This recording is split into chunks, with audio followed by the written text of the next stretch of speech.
Deep in the heart of medieval Europe, hidden among the towering stone cathedrals, there is a mysterious face that stares back at those who look closely. His features are made of leaves, vines, and branches, twisting together to form the shape of a man. Some call him the Green Man, a silent guardian of the forests, carved into the very walls of holy places. But who is he? Where did he come from? And why does he appear in these sacred spaces? This is the story of the Green Man of medieval cathedrals, a tale as old as the trees themselves. Long before the great stone churches were built, the people of Europe lived close to nature. They worshipped the spirits of the forests, the rivers, and the earth. The land was alive with mystery, and the gods of old were said to walk among the trees. One of these spirits was the Green Man, a being of life and renewal. He was the face of spring, the breath of the wild, the force that made plants grow and flowers bloom. When winter came, he slept, but when the sun returned, so did he, bringing life back to the world. As time passed, new beliefs came to Europe. Christianity spread and great churches rose from the ground, reaching toward the heavens. But the old ways were not so easily forgotten. The people still remembered the spirits of the land, and though they prayed in stone cathedrals, they kept the Green Man close. The craftsmen who built the churches carved his face into the wood and stone, hiding him among the saints and angels. To some he was just decoration, but to others he was a secret keeper of the old world, watching over the new world.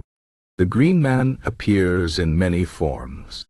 Sometimes he is young, his face fresh with new leaves. Other times he is old, his beard made of twisted vines. His mouth is often open, as if he is breathing out life, and from his lips spill branches and flowers.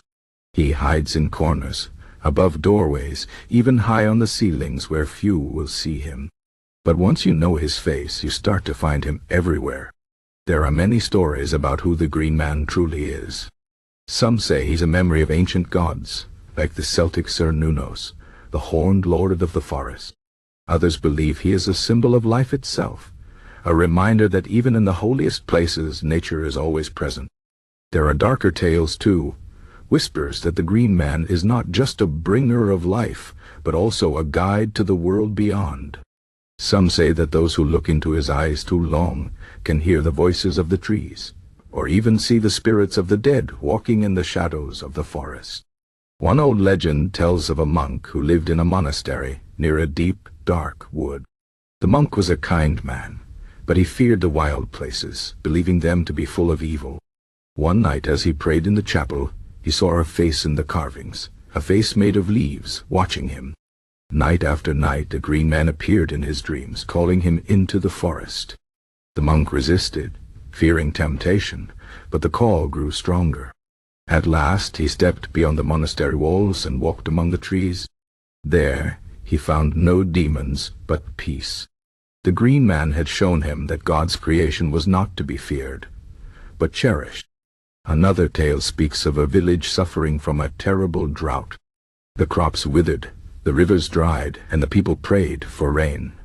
One night, a traveler came to the village, a man with leaves in his hair and moss on his cloak. He told the villagers to carve the face of the Green Man into their church, and so they did. As the last chisel stroke was made, the skies opened, and rain poured down. The land came alive again, and the people never forgot the power of the Green Man's blessing. But not all stories are so kind.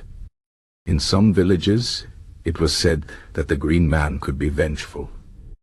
If the forests were disrespected, if trees were cut down without care, or if the land was poisoned, his face would appear in nightmares, his leafy features twisting in anger. Those who harmed the earth would wake to find vines growing around their homes, as if nature itself sought to reclaim what had been taken. As the centuries passed, the meaning of the Green Man faded. The old beliefs were forgotten, and his face became just another carving in the stone. But in recent years, people have begun to remember.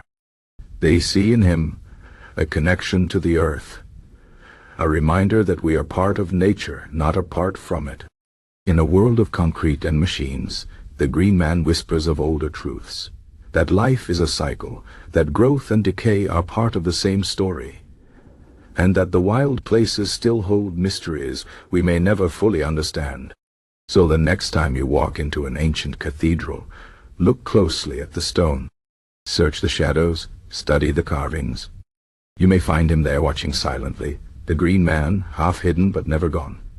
His leaves may be frozen in stone, but his spirit is as alive as the forests he guards. He is the bridge between the old world and the new, between the sacred and the wild. And though his name has been forgotten by many, his message remains.